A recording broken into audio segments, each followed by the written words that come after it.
Agora a pergunta da companheira Criseuda Freire, diretora do CRES, Conselho Regional de Serviço Social, para a Gisela Colares, né?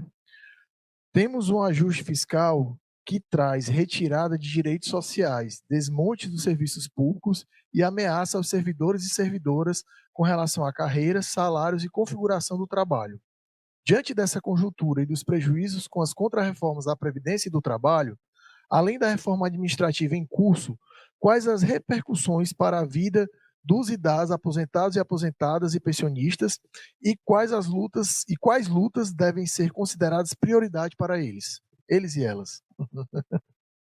Excelente pergunta. Eu também já comecei a responder um pouco sobre isso, porque é o seguinte, todas as lutas de curto e médio prazo, né, elas são válidas e são necessárias.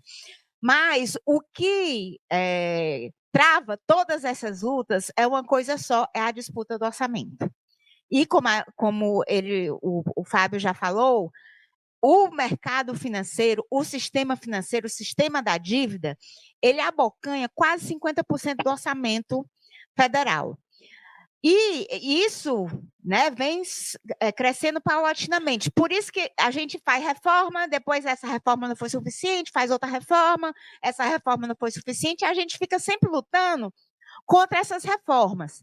Mas se a gente lutar contra aquilo que faz ser necessário essas reformas, que é exatamente a apropriação do fundo público, do orçamento do governo federal pelo sistema financeiro, que seria, no caso, como eu já falei, a auditoria da dívida, a gente poderia chegar lá para o... Eu tenho a impressão que foi o Mauro Benevides que pediu o impacto, o estudo de impacto, né?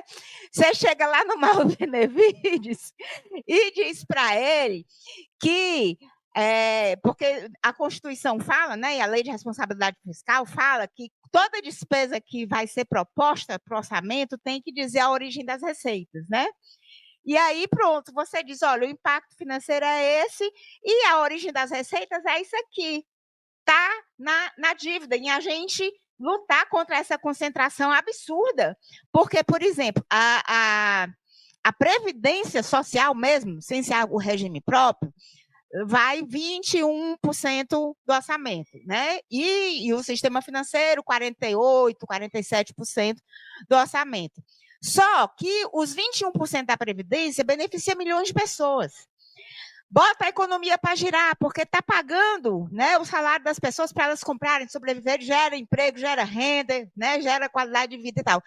E os 47 que ficam com o sistema financeiro não rodam.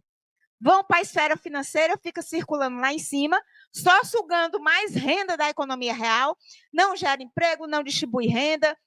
Então, não tem como a gente lutar de forma assim, que a gente não precisa ficar nessa coisa perene dessas lutas, né? Seguidas e com pequenas vitórias, se a gente não for naquilo que é central, naquilo que é estrutural para todas as lutas que estão colocadas, seja do serviço público, seja mesmo agora, né? O próprio salário mínimo que vai ser arrochado, né? O BPC, quer dizer, tudo que está sendo colocado em risco. A gente tem que conscientizar as pessoas que a gente tem que ficar com o olho no pão, olho no peixe. Não dá para ficar olhando só para o pão, para o curto prazo, né?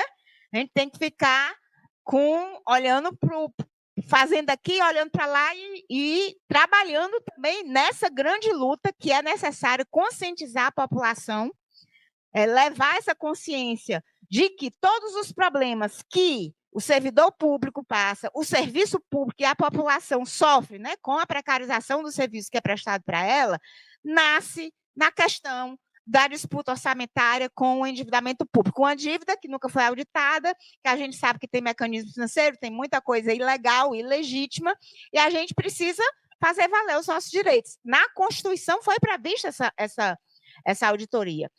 Essa auditoria, inclusive, a gente conseguiu em 2015, vejam bem, olha que tristeza o que eu vou falar. Em 2015, a gente conseguiu aprovar que essa auditoria com participação cidadã fosse feita. E a presidente Dilma vetou.